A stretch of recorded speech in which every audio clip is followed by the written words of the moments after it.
Bismillahirrahmanirrahim. Assalamualaikum warahmatullahi wabarakatuh. Salam sejahtera. Terima kasih sahabat-sahabat semua kerana sekali lagi memilih untuk bersama dengan saya Hasrizal di dalam vlog kita pada kali ini. Apa khabar? Saya doakan moga semuanya berada di dalam keadaan baik, sihat, sejahtera, belaka. Hendaknya insya-Allah. Baru-baru ini saya menonton sebuah video daripada ML Studio yang mengisahkan tentang satu kejadian yang berlaku di Amerika Syarikat berkaitan dengan the Slender Man stabbing. Itu istilah yang selalu dipakai merujuk kepada kes berkenaan. Yang mana pada tahun 2014, tiga orang remaja iaitu Anissa dan juga Morgan, mereka telah terbabit di dalam satu kejadian ngeri di mana mereka telah menikam dengan maksud untuk membunuh kawan baik mereka, Peyton, yang mana mereka ni berusia 12 tahun.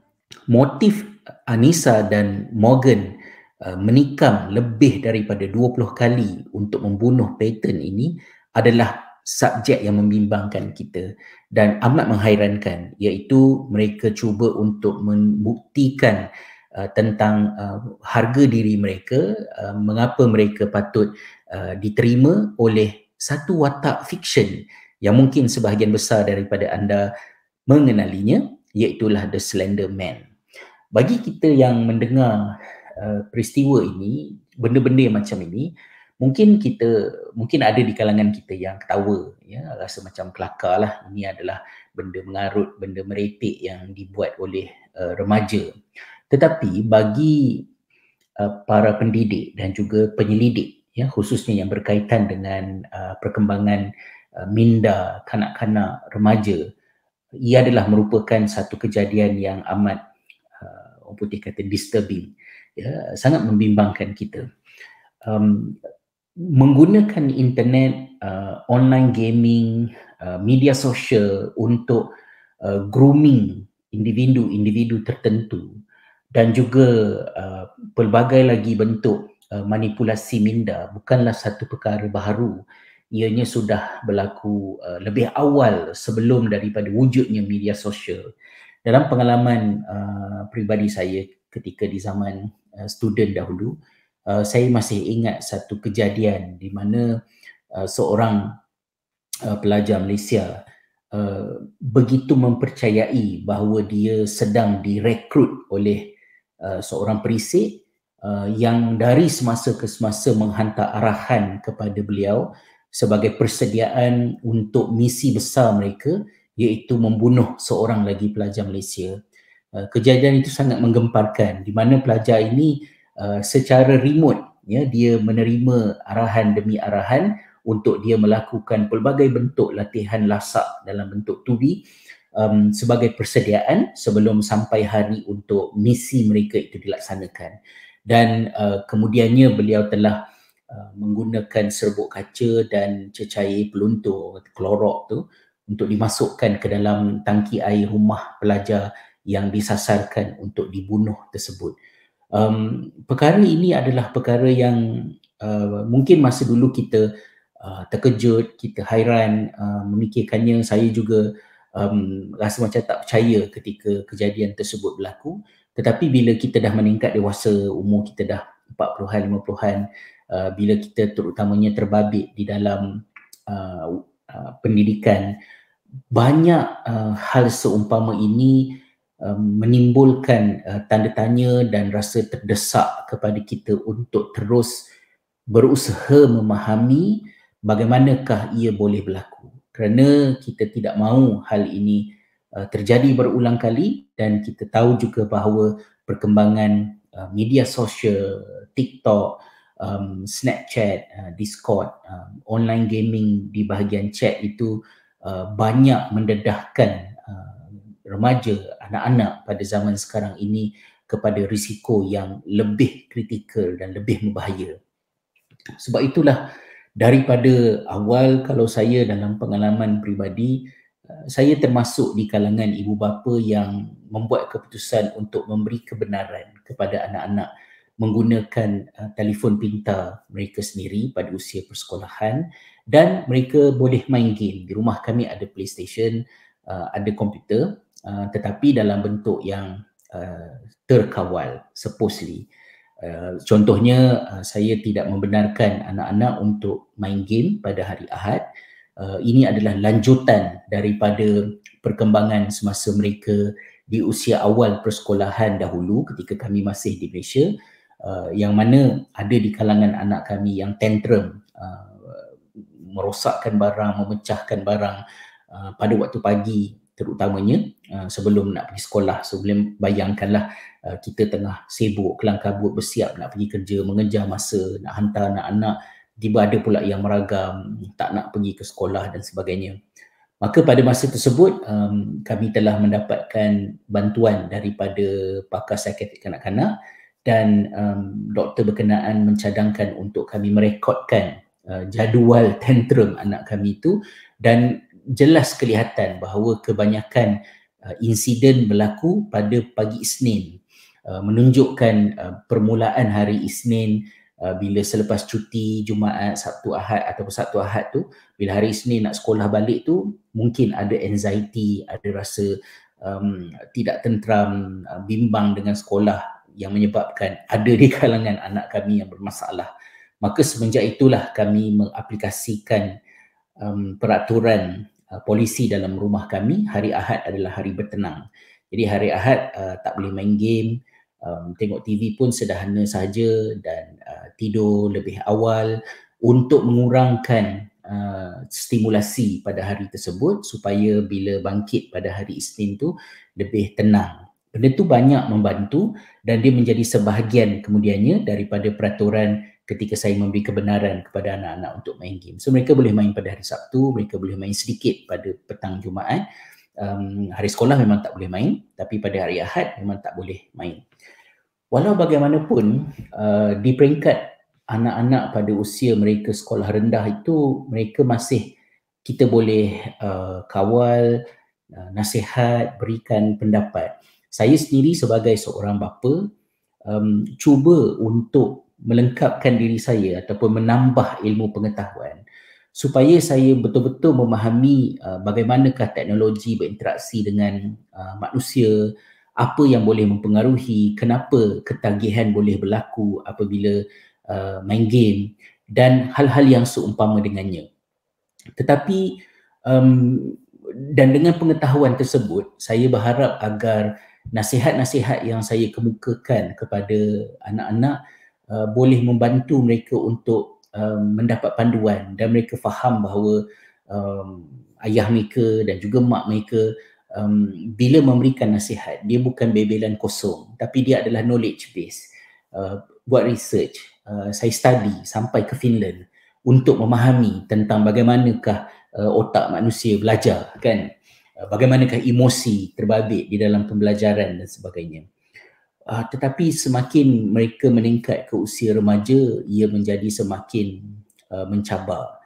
Pada tahun 2013 ada satu kajian yang telah dibuat di Amerika Syarikat, linknya saya letakkan di ruangan informasi di bawah, menceritakan bagaimana anak-anak remaja ni perbuatan ataupun tindakan ibu bapa untuk menengking mereka ataupun menggunakan bahasa kasar, memanggil mereka dengan nama-nama, dengan label-label lah, macam pemalas ke, bodoh ke, benda-benda macam tu, tidak terbukti, tidak berkesan untuk memperbaiki tingkah laku mereka.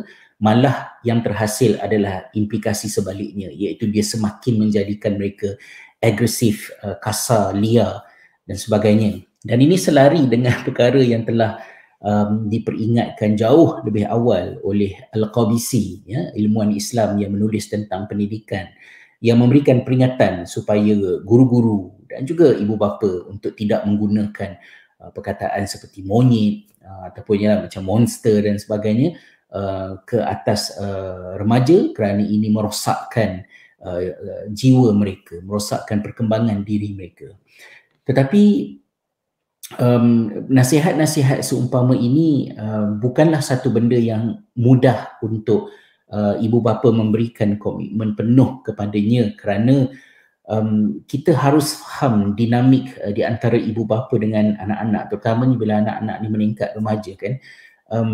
Usaha untuk bersabar berdepan dengan remaja yang banyak membuat keputusan berasaskan kepada limbik sistem mereka yang berkaitan dengan emosi berbanding dengan prefrontal cortex yang mungkin lebih rasional dan lebih matang dalam mempertimbangkan risiko, menyebabkan kita juga berdepan dengan tekanan. Justru bila kita nak advocate kesihatan mental di kalangan remaja, kita kena juga ada empati terhadap ibu bapa dan cuba menyelami kepayahan yang dialami oleh ibu bapa ketika cuba untuk menyokong, membantu perkembangan anak-anak remaja, terutamanya semasa mereka sedang memberontak, melawan, menentang dan menolak nasihat kita sendiri. Dia bukan satu perkara yang senang. Dalam konteks saya dengan anak-anak, menyedari akan risiko-risiko yang ada, maka daripada awal lagi, contohnya kami implement supaya anak-anak tidur awal. Saya dah cakap bertahun-tahun dengan anak bahawa sleep deprived, tak cukup tidur di kalangan remaja menyebabkan apa-apa sahaja sistem pendidikan, kelebihan-kelebihan yang wujud dalam penawaran pendidikan di sekolah dan di mana-mana negara sekalipun tak berguna kalau budak-budak mengantuk, tak cukup tidur. Dan salah satu daripada penyebab mengapa mereka selalu tak cukup tidur ialah kerana stay up pada waktu malam, sebab layan handphone, bersembang, chatting dengan kawan-kawan. Kemudian saya juga memberikan nasihat kepada anak-anak supaya mengawal perbualan dengan kawan-kawan selepas balik ke rumah, sebab saya tidak mahu engagement mereka dengan kawan-kawan di sekolah berlarutan selepas balik ke rumah, sambung lagi gosip, drama remaja, co-rumination, maksud dia saling kononnya sokong menyokong, saya faham masalah awak, awak faham masalah saya, best friend forever ini memberikan bahu untuk berempati kepada masalah kawan. Tetapi dalam konteks mereka sebenarnya co-rumination itu ialah mereka berdua saling mengheret satu sama lain kepada kemurungan, depression, emosi negatif yang semakin mendalam rather than menuju kepada penyelesaian. Jadi benda ni sangat meletihkan, dan apabila nasihat-nasihat ini kita sampaikan tetapi diingkari oleh anak-anak, dilawan pula oleh mereka, tekanan yang dihadapi itu sangat-sangat berat. Dan saya fikir itu adalah salah satu daripada sebab mengapa saya bersyukur mengambil keputusan berat untuk menjauhkan diri daripada kehidupan sebelum ini, meninggalkan tanah air. Sebab kalau kita jadi public figure, kalau kita bawa keluarga kita untuk ditonton oleh sesiapa sahajalah di media sosial yang mengikuti kehidupan kita, sama ada melalui penulisan ataupun melalui perkongsian di media sosial, kita menyebabkan anak-anak kita tidak mempunyai peluang untuk mereka melakukan kesilapan dan membetulkan kesilapan dengan persekitaran yang selamat, because there is always been judged by people. So kalau macam anak kita berpakaian tak mengikut standard orang baik seperti yang sepatutnya, ataupun semasa mereka terjebak di dalam perkara-perkara yang memalukan keluarga, ia sudah cukup perit untuk kita sendiri dalam keluarga. Namun kalau sekiranya masyarakat pun terbabit sama menilai kenapa anak orang tu macam tu, kenapa orang macam ni, mak bapak dia macam ni tapi anak dia begini-gini pula, dia lebih memburukkan keadaan. Maka sebab itu saya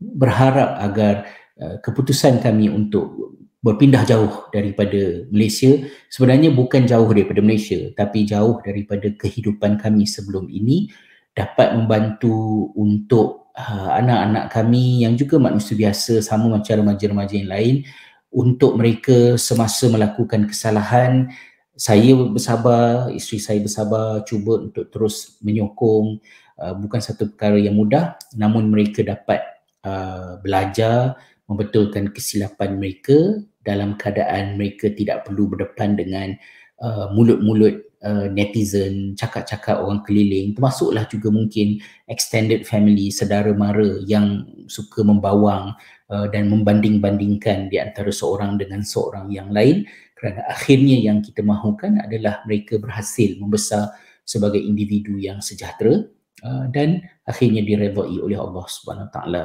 Maka berhati-hatilah dan teruslah untuk menuntut ilmu dan menyokong perkembangan anak-anak. Jadikan rumah sebagai tempat yang selamat untuk mereka buat salah, bukan menggalakkan mereka buat salah, kerana mereka akan buat salah, tapi menjadikan rumah sebagai tempat di mana kesalahan itu tidak menyebabkan hidup mereka musnah ataupun kita membuang mereka. Dan belajarlah untuk menghormati privasi dan perkembangan keluarga masing-masing tanpa perlu kita menyebuk dalam perkara yang bukan merupakan sebahagian daripada urusan kita sendiri, insya-Allah. Jadi terima kasih sahabat-sahabat semua atas kesudian untuk mengikuti perkongsian saya di dalam vlog pada kali ini. Jangan lupa untuk tinggalkan maklum balas anda, komen, like untuk membantu algoritma dan seterusnya. Kongsikan video ini dengan rakan-rakan, sahabat-sahabat sekiranya ada apa-apa manfaat di dalamnya yang berguna untuk orang lain juga, insya-Allah. Hingga bertemu di dalam vlog yang seterusnya. Assalamualaikum warahmatullahi wabarakatuh.